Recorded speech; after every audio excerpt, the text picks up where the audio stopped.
Well, right at the beginning. Now we have a short intro. Do you need the pointer? All right.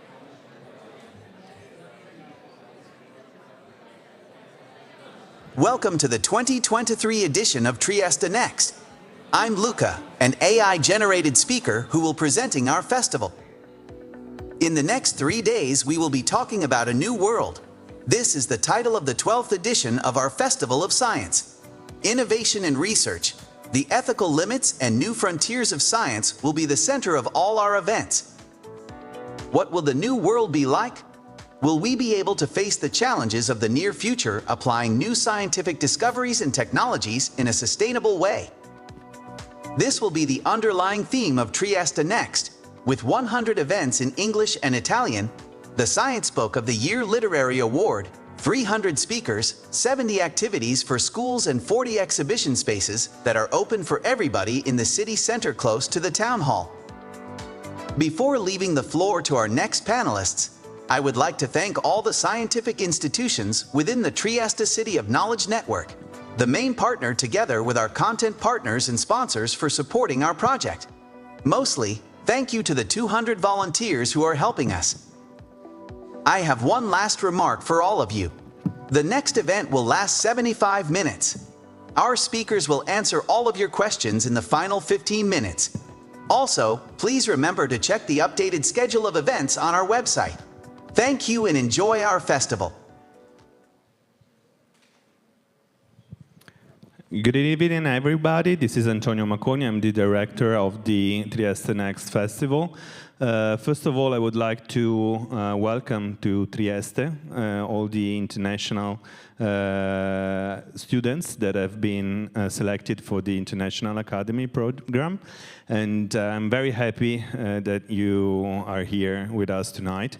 It's quite a feat to have a crowded room at 9 p.m. on a Friday evening. So I'm very happy to be with you tonight. I have one very practical favor to ask the people in the room if they can open the doors there because it's crazy hot up here. And so thank you very much. Tonight we'll be talking about very precious book that we published in Italian a few months ago. I actually had the pleasure to translate it into Italian. And we have the author here, Henry Sanderson, so please give him a round of applause. Welcome to Trieste and to our festival. Henry Sanderson is a former journalist for the Financial Times. He's been living in China for quite a long time, and he's been correspondent for all matters related to the transition to electric mobility and to batteries. And together with us tonight, we have Andrea Condotta, who's the Innovation Officer for Gruber Logistics, a company based in Italy, and we'll go more into details later on regarding how the transition to electric is affecting the logistics sector. As our AI-generated presenter reminded us, the event will last 75 minutes. The first 60 minutes will be our discussion, and then we'll open the floor to your questions. So start thinking about your any kind of comments, remarks, and so on. Henry, you prepared a presentation for us. Your book is entitled, in Italian, it's Il prezzo della sostenibilità, vincitori e vinti nella corsa globale all'auto elettrica. The English title, the original title, is Volt Rush, the winners and losers in the race to go green. Is that correct? Yes, that's correct. Please, welcome. Thank you very much. I use this, right? Yeah. Thank you very much. It's a real pleasure to be here, and thank you all for turning up, as you said, on a Friday night to hear about this topic. I'll just give a brief presentation, and then we'll open it up to the discussion. Number one, I think it's good to remind everyone how old clean energy technologies are, and for how long we've been trying to I guess, move away from fossil fuels, how long the struggle has been to get us to even where we are now. This person in this picture here is Thomas Edison. He is one of the most famous American inventors ever, and every day, seemingly, an invention would come out of his mind. When we think of him, we probably think about the light bulb, which is one of his key contributions. But in my book, I'd say we should think about the battery when we think about him, because Edison actually spent millions of his own money and many years of his life in frustration trying to find a better battery, come up with a better solution. And we all know this man, Henry Ford. He's the greatest car baron of all time. The Model T transformed the automotive history. But him and Edison actually his wife actually drove an electric vehicle at the time. This is Detroit Electric, which his wife drove. And Edison and Ford worked on an electric vehicle over 100 years ago. And this is the only picture from the archives that we have of this vehicle. You can see the batteries there. And it's important to note how close we got over 100 years ago. These few graphs, electric vehicles are in green, but they basically show the number of models, the number of producers, and the cost between electric vehicles, gasoline, and steam. And over 100 years ago, it was very, very close. So similar number of models, similar number of producers, and the cost was also very similar. So we could have seen a completely alternative history where perhaps electric vehicles could have been used for inner city, for shorter distances. And I think instead, the oil age of the 20th century, in some ways, is a tragedy, because we were so close to not being so addicted to oil for every transport use. And we all know the geopolitical implications of that, reliance on the Middle East, the resource curse, the empowerment of oil-rich dictators, etc. So what I'm interested now is, as we finally move to this clean energy age, where we have wind and solar, hydropower, we're going to need a different sort of geopolitics, and a different sort of geopolitics is already happening remarkably quickly, which is what I'm interested in. And we're going to need lots of batteries. I know this might sound like a dry topic, but if you think about the number of cars on the road is 2 billion, roughly, and we need to electrify so many of those vehicles, trucks, we'll talk about. And then if you think about solar and wind are intermittent. The sun, obviously, if you look at when solar power is strong, it's in the middle of the day, and then it dies off in the late afternoon. So we need batteries to help store some of this energy, to shift solar energy from that peak in the middle of the day to later in the day when perhaps demand is higher. So we're going to need a huge amount of batteries. If you look at batteries, we also need lots of raw materials as well. So this is a rough growth of batteries out to 2050. To get there, this is what Elon Musk roughly says we need by 2050. To get there, we're going to need lots of minerals, lithium, cobalt, manganese, nickel. This is what I write about in the book. What I'm saying is it's not easy, it's not simple, and the scale of the challenge is huge. If you look at the current mineral supply, it looks, longer term like we're facing quite severe shortages. So we need more investment in everything, really, in mines, in processing, in batteries. Just a final point, and we'll get onto this in our discussion. Every vehicle is very different in terms of resource use, battery size. I'm not sure how many of you drive an electric vehicle, but if you've been to America, you'll see they love pickup trucks. The Ford F-150 is the best-selling vehicle in America. An electric version uses a lot of materials, has a huge battery, whereas if you go to China, actually they have a lot of cheap electric vehicles, smaller electric vehicles that use no cobalt, no nickel, etc. And then if you go all the way up to trucks, we'll hear more, but you need huge batteries, and that obviously means a lot of resources. So how we think about mobility going forward will have a big impact on the scale of the challenge. Just one final note, which is to say that moving from fossil fuels to electricity means you increase the efficiency. So the total amount of energy that we'll need for the same amount of work will go down, because batteries are much more efficient than fossil fuels. Fossil fuels, you waste a lot of energy, so it's important to keep that in mind. This is my book, Volt Rush, that came out last year, and I try to be, I believe in the energy transition, I believe in electric vehicles. I'm just trying to open people's eyes to what it takes to build out the supply chains, the infrastructure that we need, to stress how much of an industrial revolution this is. And secondly, the geopolitics of it, that China has an extremely dominant role in every part of clean energy that you can think of. Just to give you a rough example, China produces over 90% of the solar panels, over 90% of the graphite mineral used in batteries, over 90% of the rare earth permanent magnets used in electric vehicles. It has a dominant role in pretty much every area of clean energy that you look at. And we're at this interesting time now where the Western world wants to decarbonize, wants to move forward, but we also have to rely on China to do that.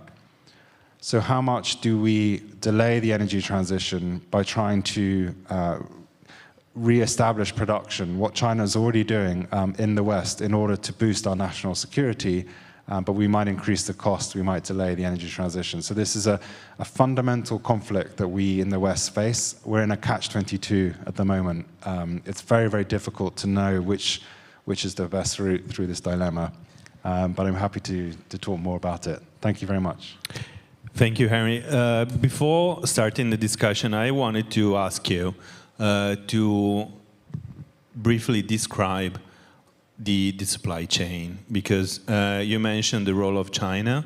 We all know that when we're talking about batteries and electric cars, but we, like any kind of battery, we have batteries in our mobile phones, we have batteries in our vacuum cleaner, we have batteries in our electric toothbrushes. So basically, they all go through the same process. And we're talking about mainly 4 elements, that is nickel, cobalt, lithium, and copper, which are rare in a way, but mostly they're managed by China. So can you take us on a journey? What you describe in the book is basically a journey that you did, which started from China and went basically all around the world in order to assess not only the environmental but also the social impact of the search of our quest for rare metals. Yeah, so it's a story really of how the global economy works and how the last few decades have shaped this global economy. If you think about any device, our phones or electric vehicles, they all begin life as raw material that's mined.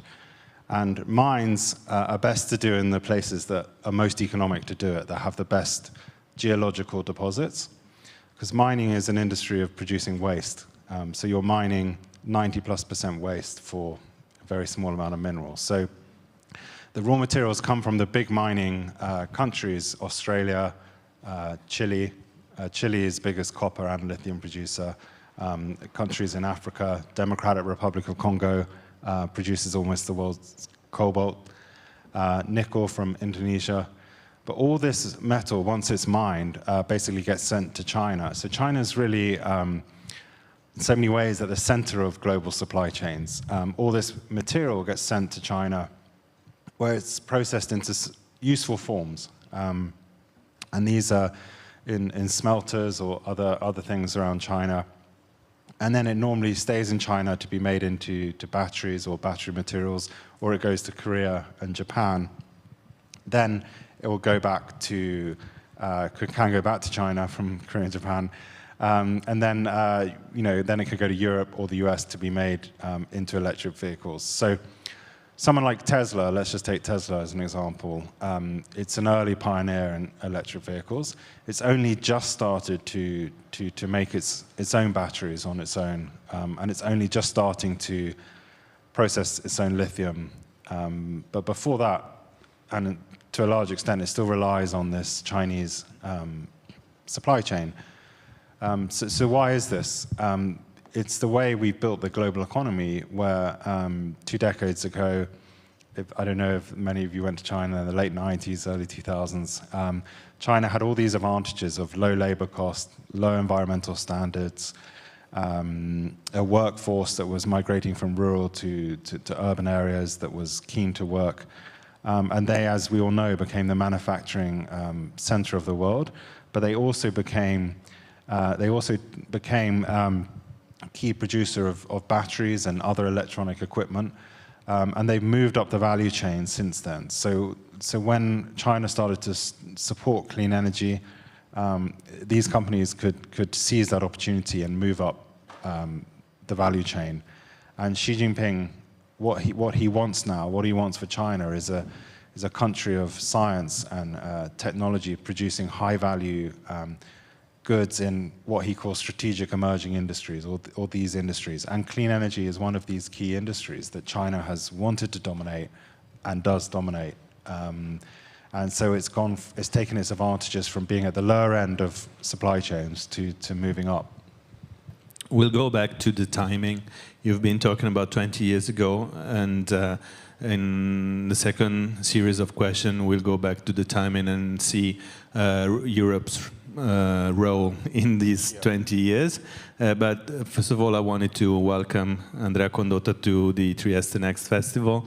I would like to have a general comment on what he's been talking about, and then we'll go more into details, because we've been talking about electric mobility, but of course electric mobility for individual transportation is quite different in terms of challenges than the transportation of goods and logistics. Well, first of all, let's see that my point of view refers more to the freight transport. That's my topic. What I love of Henry's book is the complexity. We are used to define what is good and what is bad, and it comes basically more from the political communication, the media communication. And so the mistake that we can do with the first approach with Henry's book is he's against electric vehicles, because he's going into the details of the problems coming from the transition towards a different supply chain.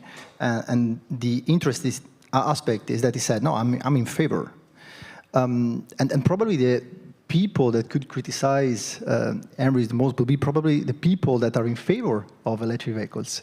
And that's a big issue that we have when we touch the topic of sustainability. So sustainability is considered good in any case for the ideological point of view. But there are some matters which have produced even worse effect. When we embraced certain kind of changes, we embraced those changes without taking care of the complexity. Let's say the first example that jumped to my mind is the biodiesel. A couple of decades ago, we were pushing a lot for biodiesel, making obligation for the usage of biodiesel and so on. At the moment, there were not many kind of consideration related to where do we take this kind of amount of biodiesel. And literally, we cut forests to produce biodiesel. So the effect that we produced for a good purpose, pushing the decarbonization of transport, were definitely worse than the previous situation. So think that the transition towards e-mobility is a necessary step that we need to take. Also in the freight transport, where it's a kind of difficult to implement it for certain kind of reasons. But practically speaking, we don't have alternatives. Biofuels are definitely a good point, but we cannot produce biodiesel or bio LNG, so liquefied biomethane. We can, but with consequences. So the most sustainable biofuels come from waste. We cannot produce waste. Therefore, we need to think about something else. And definitely e-mobility also in the freight transport is a good point. And obviously, there's something which is interesting on the book when we speak about a global value chain. And there, we are experiencing something new. I mean that, let's speak about the oil value chain. In that case, the roles, I would say, are quite clear. There are extractive economies, which has the raw materials, but we have the knowledge. That's more or less clear. So Russia is a powerful country and so on and so on. But if we look at the GDP of Russia is much less than the Italian one. And the reason is because they are an extractive economy, and we have the added value. We produce the added value. If we think about China, it's a little bit different. They have the control of the raw materials, but they have also the knowledge for producing added value final products.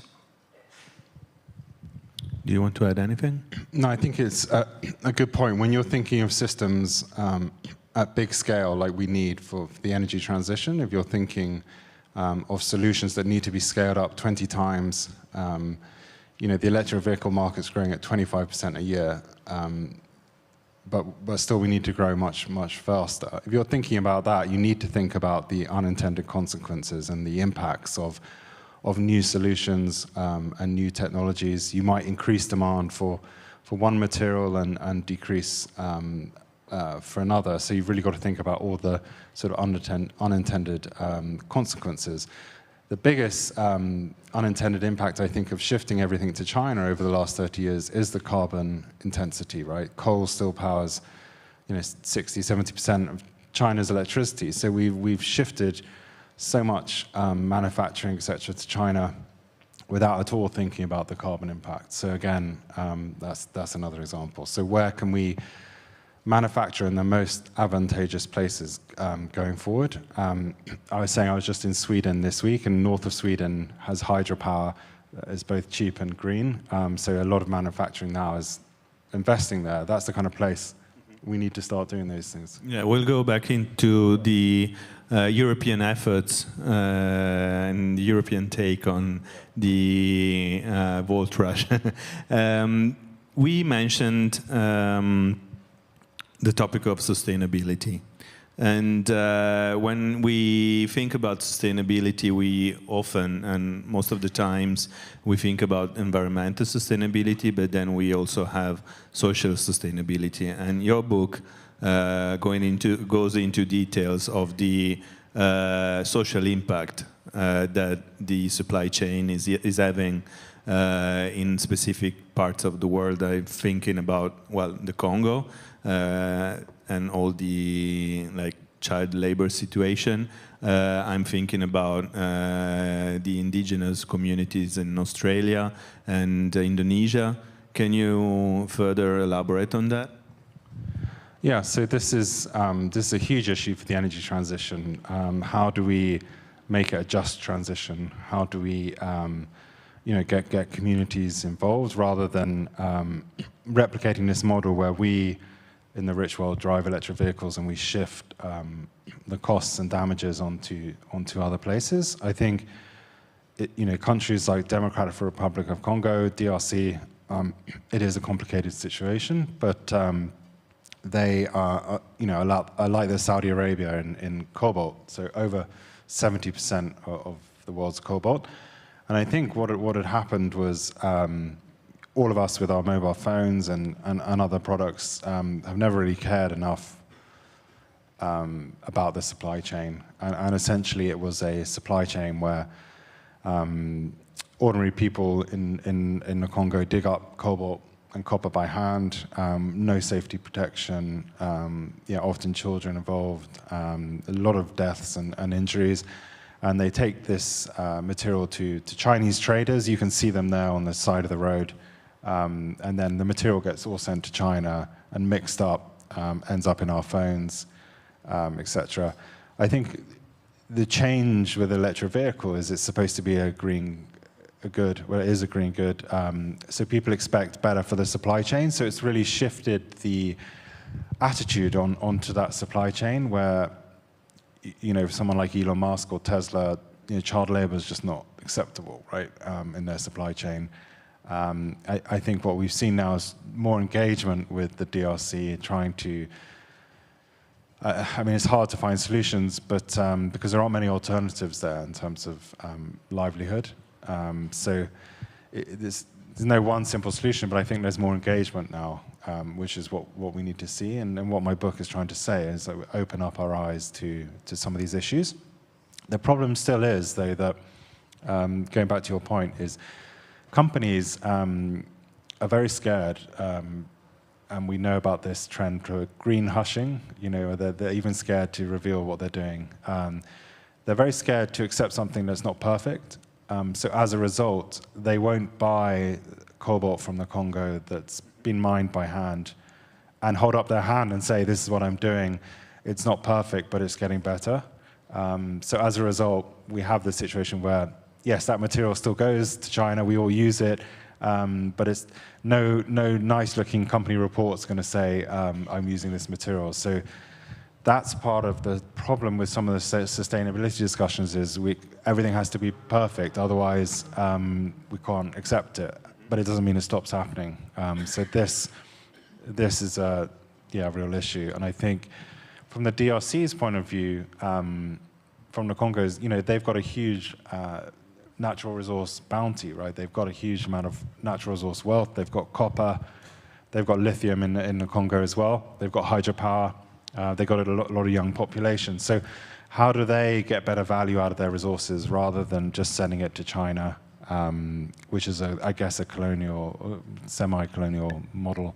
How do they get more out of it? That's one of the discussions in this energy transition. How can we make sure communities get value from it, get the jobs from it? And it's not just, the interesting thing is, it's not just a question for developing countries. In the UK, where I'm from, we have the same issue. We're not getting the jobs from the energy transition. So people are like, well, screw that. Why should I pay more?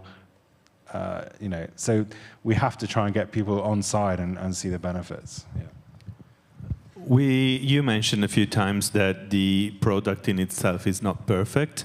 So can both of you, in their respective fields of expertise, talk about the level of advancement in terms of technology?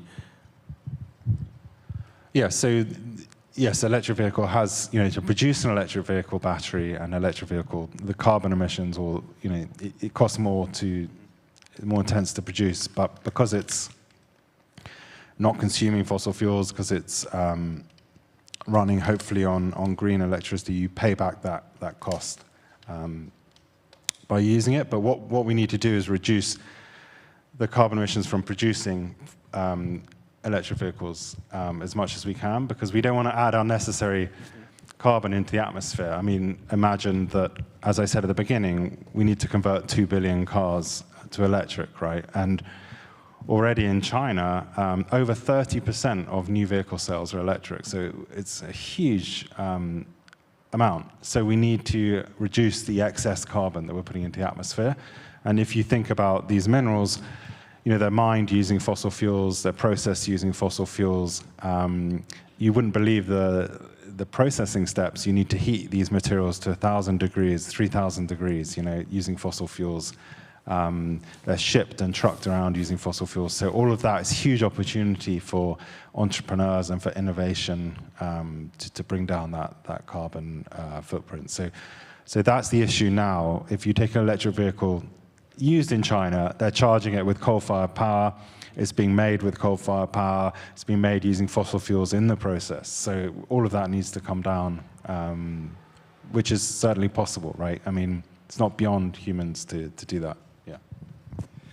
Let's say it really depends when we speak about logistics and which kind of segment of logistics we are referring to. Let's say that if we take into consideration urban logistics, so it means the vans that go in the cities, in that framework there is a good level of technology. The challenges are not so high, let's say. The way that you need to transport is not impossible, let's say. And also from the market point of view, there is a kind of push from public authorities, at least all around Europe, to, in a way, impose the usage of electric vehicles going inside the city in order to bring to zero what we call tank-to-wheel emissions, so the emissions that come from the direct usage of the vehicle. While if you go in more challenging segments of the logistics, such as the long-haul heavy-duty vehicle, we are seeing right now the first electric vehicles coming in the market. The performances of such vehicles are quite low. We are speaking, for instance, I don't know, if I take a truck already going on alternative fuels, for instance, an LNG truck going on liquefied methane, that truck can perform 1,350 kilometers, let's say. While the trucks that we have right now, the electric trucks in the market, can perform 250. So I cannot say that they cannot be really used, but they can just be used in specific transformations. We need to admit that it's very difficult to think that electric vehicles will reach the level of performances of other vehicles with other technologies. Nonetheless, it's also true that we can revise our logistic models, since in any case, an electric vehicle can stop, or a diesel vehicle can stop when the truck driver needs to stop. So let's say after 300 kilometers generally, it means that the truck driver has done 4 hours, and it also means that he can stop. If he can stop and recharge very fast, there's no real limitation in having less kilometers. The matter is that we don't have that kind of network. So let's say at the moment, in the situation that we are taking the first steps towards the introduction of e-trucks in the freight transport, which is a challenge that we need to take if we really want to take the challenge, if we really want to decarbonize the road transport. But obviously, if we want to compare the technological level that we have right now with the trucking, with other kind of technologies, we are kind of far away. We were talking about this over dinner a few minutes ago, and you mentioned that the time frame is actually quite short, that the whole process started a few years ago. What are your expectations in terms of technological advancement? Are there any expectations? Let's say we are also participating as companies. Forecasts? Yeah, sure. But we are participating as a company in research project with many different players.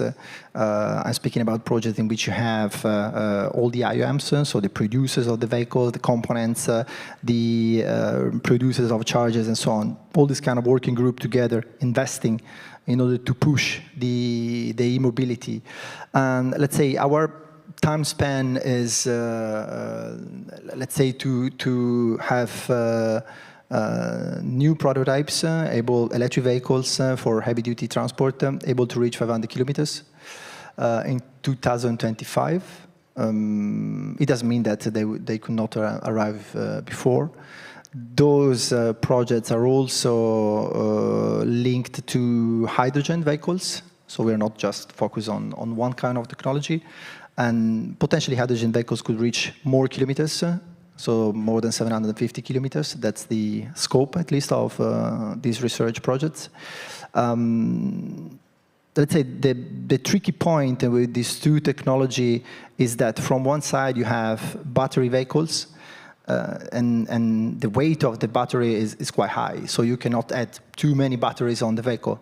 Otherwise, you reach the maximum of the weight for the truck. Then more weight for the battery means less weight for the load that you can transport. And obviously, it will bring a stronger efficiency in the transport.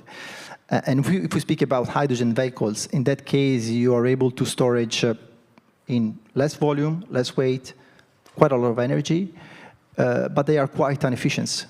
So if I'm able to do, for instance, with 60 kilowatt hour, 40 kilometers with an electric vehicle, I can do 10, 12 kilometers with a hydrogen truck.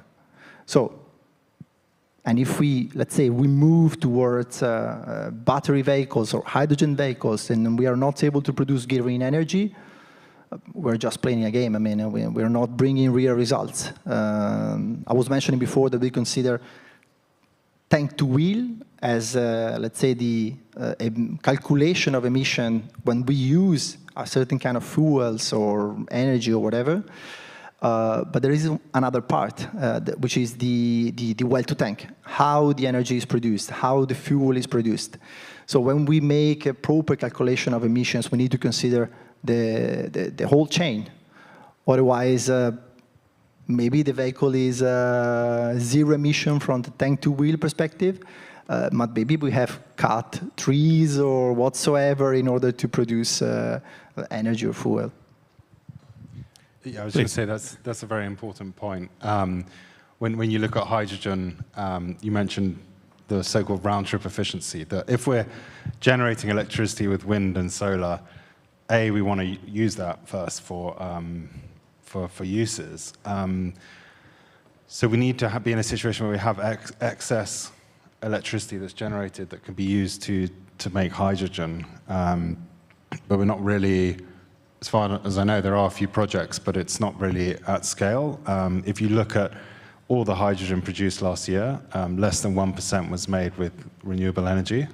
So the rest is made using fossil fuels. So there is this debate about hydrogen, which is how much are fossil fuel companies using it to greenwash or to promote business as usual, right? Because so little is produced using clean energy, and that I think is a huge problem. Maybe it's a horse and cart problem. We need to produce enough green hydrogen to also have the trucks. So yeah. Yeah, but I mean, the relevant point is to understand is that we are not thinking about introducing something new. We are not, as let's say, transport companies.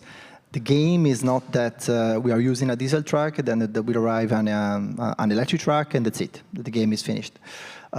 We are moving, as Henry is also describing in the book, we are moving an economy, a system, from a certain kind of model that has been implemented in decades, and it's working with all the consequences that we know for the environment and so on and so on. But we are moving towards a different kind of economy, and certainly there will be consequences. But coming back to my first comment, my first statement, can we really avoid to do it? And my personal answer is not. We need to do it. But we need to be also aware about the consequences, and we need to find the right solutions for the different elements. I'm super in favor of embracing the complexity, even if we don't have the answers. That's the game that we need to play. I think we are all in favor of course, we're not, this is not a debate of being pro or anti the transition to electric mobility. It's really a matter of understanding the complexity that's behind it, and also the role that we want to play as citizens and as consumers. We potentially are all future consumers. We are already consumers of batteries, considering all the batteries that we have in our lives. But I believe that we need to be aware of, as we said, the supply chain. Do you think companies are ready for this shift? Like, what's your vision on it? Yeah, it's a good question. I think, I think if you look at the history, no, a lot of companies weren't ready. Yes, Tesla was ready, but look at the other automotive companies, right? Especially European companies like Dieselgate. it's not that far away in terms of like time frame. That's the thing. Look how slow they've been, right? It took a Tesla to finally like prod them into action, but they've been slow. And the question is, do they now get subsidies because they've been slow and get rewarded for it? I don't know. But yeah, a lot of companies have been too slow, and I think also are being too slow. And I think the problem is that, with everything to do with carbon, there's no cost on it, right? So it's sometimes hard to impose that cost when society is not imposing that cost for polluting. So I think what we need to see in the future, and what is happening, is we're going to see carbon border tariffs, right? European Union thinking of carbon, so to try and change trade so that you don't just have the highest pollutive company who's the lowest costs getting market share. So you somehow have to account for the emissions that you're producing. So in that sense, I think companies aren't ready. And I think also China faces a huge issue, right?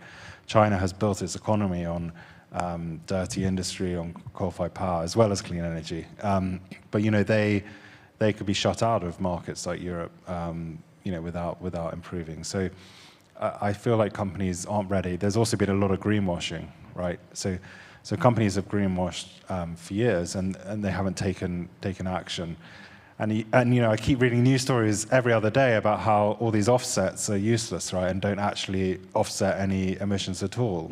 So that's been going on for years too. So rather than take the hard action, this is what companies have been doing. And I think there is this backlash against ESG, especially in America. And yeah, I don't agree with it, but I can see how elements of it you can get angry about, right? That there's been all this greenwashing and sustainability, but they haven't actually done the hard work. And I think that's or put the money behind the hard work as well. You mentioned at the very beginning that your field of specialization is freight logistics. What's your take on, so you're working basically with companies, right? Yeah, sure. Well, we, as a logistics company, we work in the business-to-business framework. I think that the right question should be, are consumers ready for the sustainability? Since I think that the companies are not good or bad, they act in order to satisfy a certain kind of demand. And right now, the companies have a priority which is not really doing sustainability, it's showing off that they are doing something in the framework of sustainability. If you look at the rating of sustainability, I'm afraid to say that it's more a paperwork. Just to be precise, we also decided to have a sustainability report in the company. And we have decided to do it not because we are obliged, but because we wanted to have a certain kind of assessment. When we finished it, the consultant company that we took for doing the sustainability report, they said, you were like this in terms of sustainability. After the sustainability report, your rating increased quite a lot. And I said, okay, we are the same as before. It didn't change anything. And then we started to realize the game. Let's imagine a paradox, no? And it also refers to this social sustainability point of view. So it means that if you have a super sustainable company from the practical point of view, let's say in my framework with using zero emissions vehicle, with a perfect management of the employees, perfect, let's say, impact on the society. And on the other side, you have a super bad company from the practical point of view. But the bad company is doing a lot of paper, such as strategy framework, good tactics for sustainability. They monitor what they do. They monitor scope 1, scope 2, scope 3, blah, blah, blah, blah, blah, and the other company is not doing anything, but just taking care of practical matters. In the rating of sustainability, this company is great. Super cool company.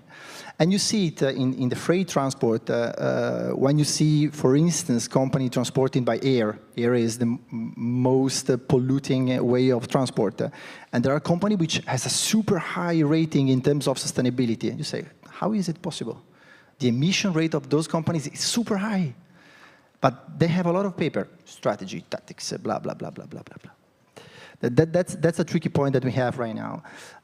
We need to start, let's say, from the consumers. The consumer need to really push the company to show what they do in terms of the emissions, in terms of practical examples, and so on and so on. This will change the behavior of the company from showing off that they are doing some stuff, a lot of paper. You can understand how a company is sustainable right now on the kilos of paper that they were able to produce. We need to move from this kind of mentality towards doing really practical things. We've been, it's the last few minutes of our discussions, and then we'll open the floor to your questions, so get ready. We've been talking a lot about like time frame and the so-called age, battery age that you mentioned in the book started almost 20 years ago in China. Europe was quite late in the process. Can you tell us a little bit more? Because everybody knows about Tesla, of course, but we mentioned that China is actually the big player.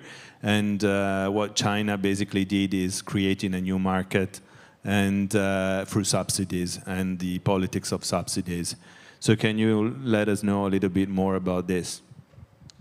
Yeah, I mean, I think if you look at clean energy overall, it's not that Europe was behind. I think Europe, in some ways, was from a policy point of view quite pioneering. In Germany, in the early 2000s, introduced feed-in tariff for solar that led to a huge solar boom, and Spain and other countries. I think what happened though is you went from a state where Europe was encouraging clean energy to a state where China ended up dominating the manufacturing of solar, and almost every European solar company went bankrupt, after the financial crisis. So it's kind of an extraordinary, the victory was almost total by China. So it was an extraordinary situation, and now we see a similar thing happening again, where European companies, solar companies, have started up again, but prices are falling, and there's overcapacity in China. So we keep seeing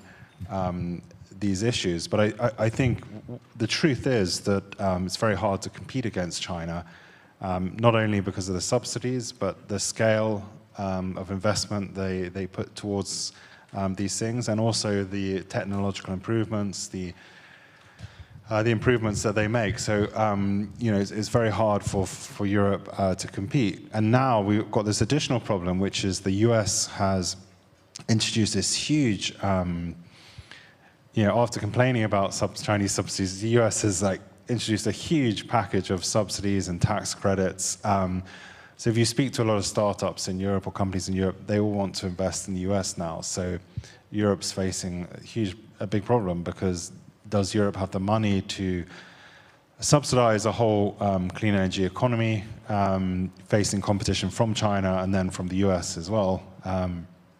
This is the issue. And I think we're seeing in France, we're seeing clusters develop in France, in Sweden, as I mentioned, elsewhere, where they have advantages, energy, etc. But in each case, government has to come up with money, right, and help and subsidize. So this is really a big issue. Even in the US, all this money is being invested, but how cost competitive is it all going to be? When you start subsidizing at such a big scale, there can be unintended consequences.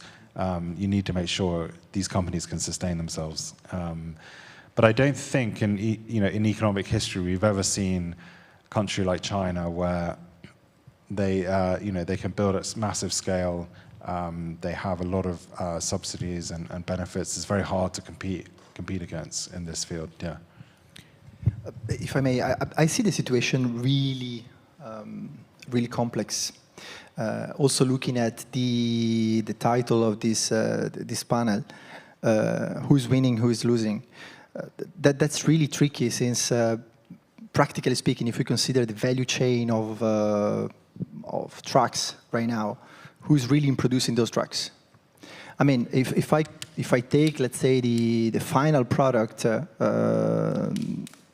Tesla went in the market with the first truck, but Volvo, which is a European company, coming in the market more or less in the same period.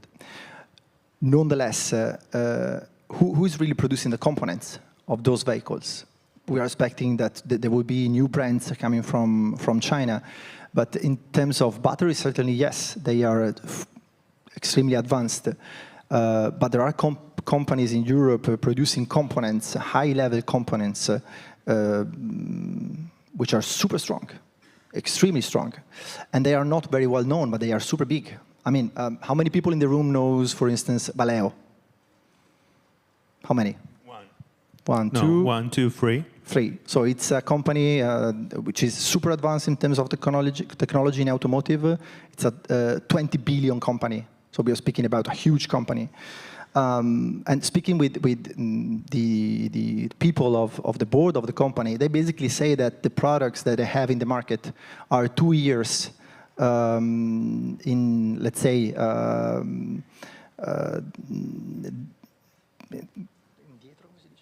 back behind of what they really have. So that when they put a product in the market, it's not the most advanced one. They have 2 years of an advantage that they want to take and to maintain. If there is someone of the competitors pushing, they have already the product ready there. And so they have a primary role in the value chain, which is really difficult to touch. Or I don't know, how many people know Brembo, which is an Italian company? Yeah, that's more that's than easier. three. That's easier. It's the world leader in brakes. So there will be Chinese cars or trucks coming in the market. That's for sure. But the components of those trucks will be Chinese. Some of them certainly yes. Some of them will come from Europe. As right now we have European vehicles which are partially made in different countries all around the world. It means that basically we have such an integrated value chain right now, which is really difficult to me to determine who is winning, who is losing. Certainly, it's very what I said before. I mean, the situation is completely different from before. We are not the only one having the knowledge for producing added value products. Right now, there is China and other countries all around the world which are gaining advantage from the knowledge that they have acquired, also thanks to our great support in the previous years. But the situation is very tricky, very confused. Also in the battery framework, I mean, Scania has opened a factory of battery in Sweden a couple of weeks ago. Certainly, they are also buying batteries from China, but they have their own factory in Sweden. Yeah, the situation is really, really, really complex, really complex. In the final part in the final section of your book, well, you describe first of all a European experience, well, as you mentioned in Sweden, but then you also mentioned the need for a cultural change somehow when you start talking about recycling and the possibility of actually start thinking about the way we move in a different way. Yeah, so I think if you, there's lots of innovations that can be had, but if you look at most cars, they're sort of wasted assets, right? They're just parked most of the time. You're not using all those batteries. So as I said earlier, you're emitting carbon, you're using energy to make these batteries, to make these electric vehicles, then they're just sitting in the streets. So my question really was, do we replicate the old model where SUVs became very popular, right? Huge SUVs. Do you just electrify those and then they just sit in the street? Or can we have smaller vehicles? Can we rethink how we get around in a more sustainable fashion? I think if you look at China, look at their high-speed rail, right? Look at the impact of that from getting between cities. People used to fly from Beijing to Shanghai, and now you get the high-speed train. So all these different ways need to happen, and the US has been very behind in terms of building infrastructure like that. But these things, analysts love to project like a linear chart. we don't know how the future is going to develop and how people are going to get around, right? There could be innovations. Young people are not learning to drive. Driving license applications are much lower than they were. So what kind of system is going to emerge? That was also the question over 100 years ago that I talked about in my presentation, which was you had this competition for all these technologies and how is mobility going to emerge? We're facing a similar, really interesting dynamic now, and we have potential of autonomous driving, et cetera, et cetera. So or even flying taxis, things like that. So it's all up for grabs, you know. It's going to be interesting. Okay, so now it's your turn. Is there any question in the room? It's one over here in second row, and one in the back. Well, and one here. Good evening. I would like to ask you, how can we as consumers become more aware about the greenwashing actions taken place by, from the brands we buy? Maybe we can take a couple of more questions. So there's one here and one in the back.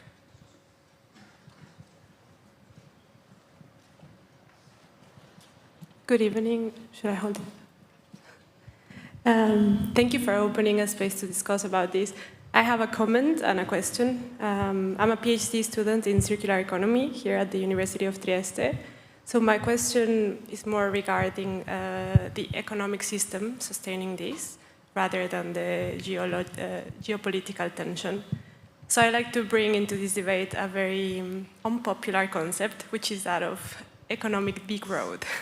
Right, our current economic system is based on a constant growth that we can measure every year, and that's how we measure how our economies are doing. However, Earth is not growing, and we have some physical limitants to how much we can take, especially when it comes to raw materials. So my question is, if it is possible to talk about a clean transition towards electric mobility, if we keep the rate of car use that we have currently, because most of these minerals that we need, they are non-renewable, right? And they are especially becoming less renewable when we mess with the cycles of air that renew them. So is it just a matter of whether China controls these minerals, or is it is also that we need to slow down? And we don't like to hear that, but thank you. Henry, do you want to answer the first two questions? Yeah. On both of you. Yeah, on the greenwashing, I think it's incredibly difficult, but I think what we're seeing now is much more attention from regulators and lawsuits being filed against companies that make misleading adverts and misleading claims. But I still see it all the time. And I think it goes back to your point also about, there's so many tricks you can play when you get a rating or assessment from someone who you're paying. So it's very hard for someone outside to know all the loopholes and the tricks you can play. But we see it every day, right? You buy a drink or something, it's like carbon neutral or something like that. But how can that be? Everything has an impact, right? And to produce anything has carbon footprint. As I say, they're probably offsetting it, but those offsets are being proven to be worthless. I think it's really hard. I think regulators, though, are hopefully going to bring in more stricter regulations so that we as consumers won't have to do so much work on it, I think. But it's a really damaging trend, I think, that has made it seem easy to go green when it actually takes a lot of hard work. If you're talking about Scope 3 emissions, takes a lot of hard work, a lot of investment as well. So I think it's been hugely damaging. Just on the question of degrowth, I read these arguments, I see these arguments.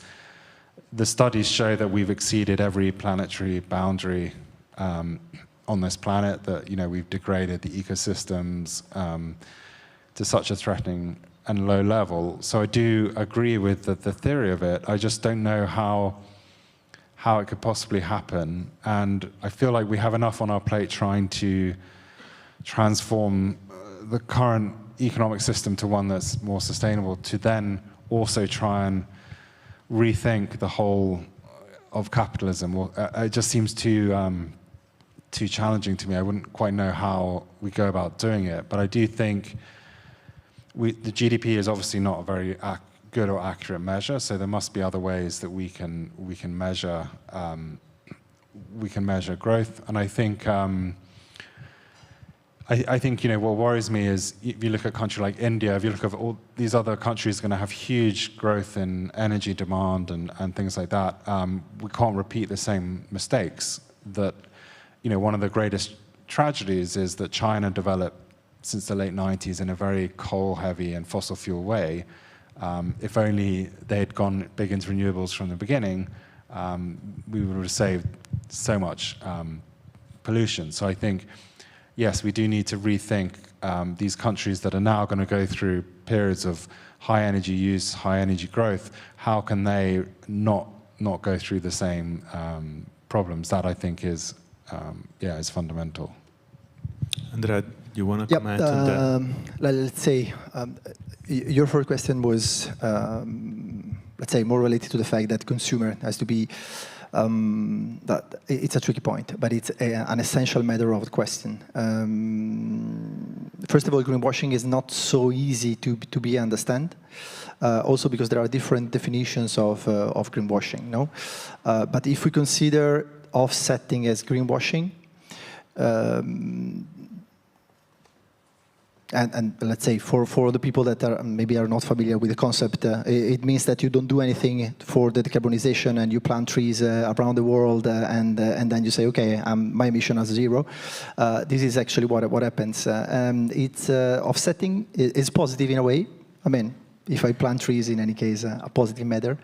What is really bad is that if you offset, you pay few money. So it costs quite less than invest in the decarbonization and so on. In my sector, it means new vehicles, testing vehicles, different kind of fuels. So if I need to really decarbonize and offset, the cost of offset is nothing. And that's why, to me, offsetting is very risky. Really risky. When I read a company like Google saying I'm zero emission company, okay, that's really a problem. If I could manage that kind of regulation, I would totally separate the two things. Totally separate. Otherwise, the consumer cannot really understand if the company is really investing in decarbonization or is playing the game of offsetting. Which I repeat myself, is in any case positive. I mean, it's not something bad. What is bad is that when you buy a product, okay, you say it's neutral from the emission point of view, and it's not. Definitely it's not. It's not even good to say that it is, because if you want to, for instance, truly reach the zero emission using the vehicles that are right now in the market, you cannot do it. The best option that we have, for instance, right now is bio-LNG, in which we have, compared to diesel, a reduction of 91%, which is quite a lot. It's huge, but it's not 0. But it's definitely more important to say a reduction of 91% than say 0. 0 is, okay, whatsoever. And in terms of slowing down, I'm very practical as a person. So let's imagine that Europe decides to slow down. It means that in a global economy, you lose the balance. Losing the balance means worse. Just to be really, really practical. It means that you're starting to be vulnerable, to count less in the value chain, and when the situation loses the balance, and we are continually looking for a balance in the geopolitical point of view. If tomorrow we'll decide to slow down, the balance will be destroyed, basically. There was a question here on the second row. Oh, no, but prima lui.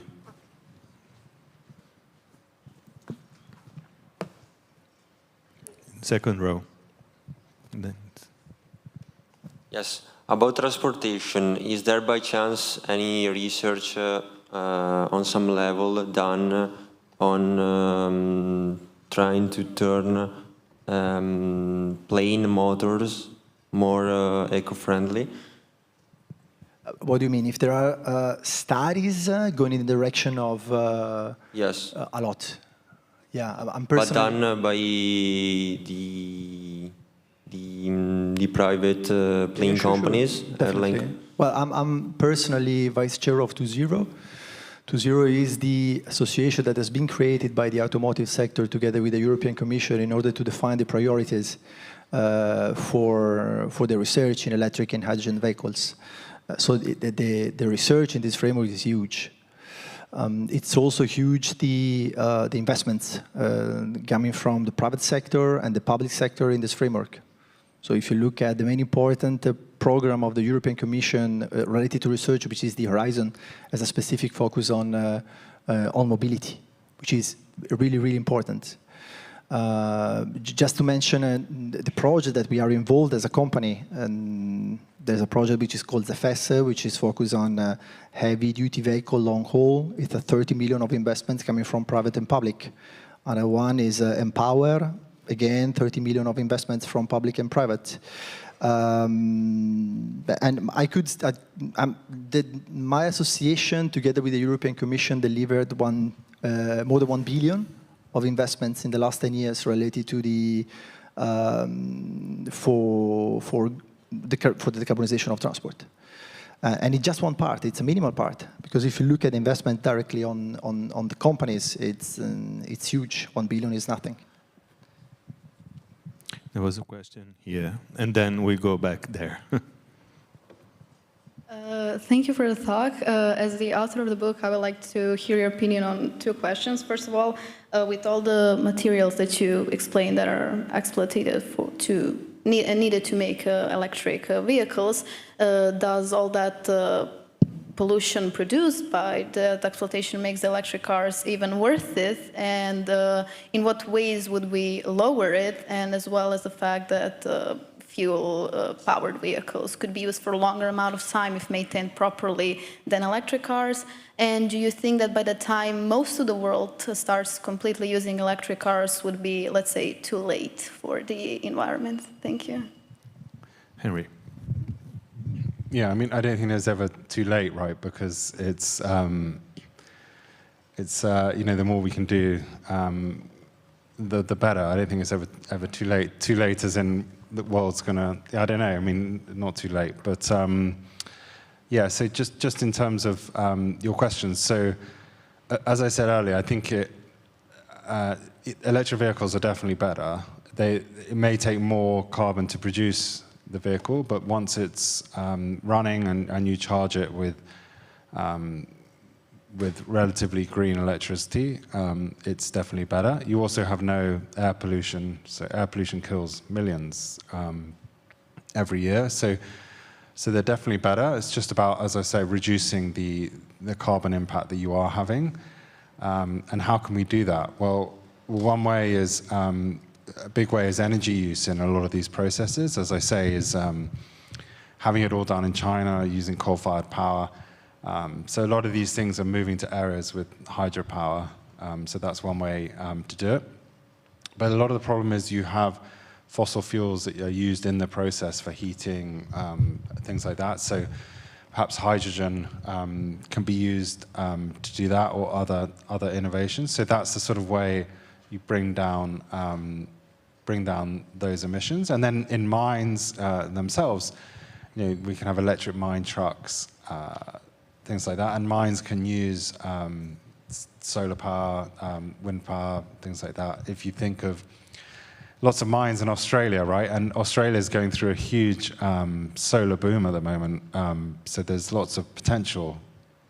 It's just about innovating to try and integrate renewable energy sources into these processes, because big industrial furnaces or things like that, once you turn them on, you don't want to be turning them off again when the sun goes down or the wind doesn't blow. You want to have it operating 24/7. So we need innovations, or we need hydropower or things like that. So there are ways to do it, but it's definitely better. And to your point of lasting long, you're right. The huge improvement we can make is to make products last longer. And if you speak to entrepreneurs, a big problem is we may come up with a better product that lasts longer, but companies often don't want to do it because they're not making profit from it. You wouldn't believe how much is driven by companies. They don't want products to last longer because they don't have a business model. But electric vehicles at the moment are lasting a long time. The batteries are lasting a long time. So we're talking 15 years or something, and then we can recycle the batteries and get some of these minerals back. Takes energy to recycle, of course, but we can recycle them and get them back. So eventually, if you think about the way it works, we need to meet the demand now, so we need to mine now to get the minerals, but eventually we can move to a more closed-loop system. But at the moment, we don't have the batteries to recycle. It will come, though, for sure. We have time for one last question, so over there. In relation to kind of regulation, I know the EU recently announced the kind of Green Claims Directive in that they would fine companies for improper advertisation of its ESG commitments. Do you think this is kind of a step in the right direction? Do you think it will solve the problem? Like, kind of, how do you think that regulation looks in terms of affecting the market? I mean, it's definitely a good step. It's definitely a good step. What concerns me from time to time when I see regulations coming, it's also related to the timing of the political agenda with the timing of the technology and so on. And the risk is that they are not aligned. So there was a kind of long discussion about introducing a certain kind of obligation also for the trucking industry to move towards electric. That was exactly the wrong timing to do it. And fortunately, it's not in the Green Deal at the moment. Why I'm saying so? Because they were doing it without having any kind of knowledge about the technological framework of the infrastructure available in Europe. So we have something like 3 chargers for trucks in Europe. 3. And we're thinking about making an obligation for the e-trucks, staying on the fact that they did the same for the cars. I'm perfectly fine with the cars, but in trucking industry, you're doing it that can really destroy the logistic chain. I can make also another example about lack of really coordination between policy framework and technology, which is what happened basically in Germany. Germany was really pushing towards logistic actors to invest in e-trucks. They provided a lot of grants for doing it, but super positive from my point of view. The tricky point is that the timing that they asked in order to purchase the vehicles is not in line with the really capacity of the company in producing the vehicles. So it means that in the timing that they have set up, right now we have one brand producing vehicles for a European market. The other ones are not ready. And the vehicles that are coming in the market are definitely more performing than the one that we have. So pragmatically speaking, great idea, great policy, wrong timing. Fortunately, the Green Deal has not this kind of, let's say, bad moves inside. So definitely it's positive, it's going in the right direction. But let's say this kind of discrepancy between timing of policy and a real possibility for the deployment of technology is always there as a risk. Yeah, Henry, your final remark. It is really interesting about policy because I think what the EU is, they seem to be setting percentages of, by so-and-so date, this amount of minerals should come from Europe or this amount recycled. What the US is doing is using tax credits. So unless you produce, you don't get the tax credit, right? So the more you produce, the more tax. But they're not setting targets necessarily about production and things. So it's interesting to see the 2 models and how it's going to work out. Yeah. Okay, so we're actually run out of time. So I would like to give our speakers a big round of applause. And both Henry Sanderson and Andrea Condotta will will stay with us a few more minutes, so if you have any questions, you can come up to the stage. I would also like to remember that the Italian version of the book, Il prezzo della sostenibilità, for all of you that can either read or understand Italian, is available at the bookshop right at the exit. Otherwise, we'll find the English version of your book that is not available in Italy, but we can find it on Amazon and other online bookstores. So thank you all, and I hope you had a great evening, and we'll see you back tomorrow for the second day of our Festival of Science. Thank you, everybody. Thank you.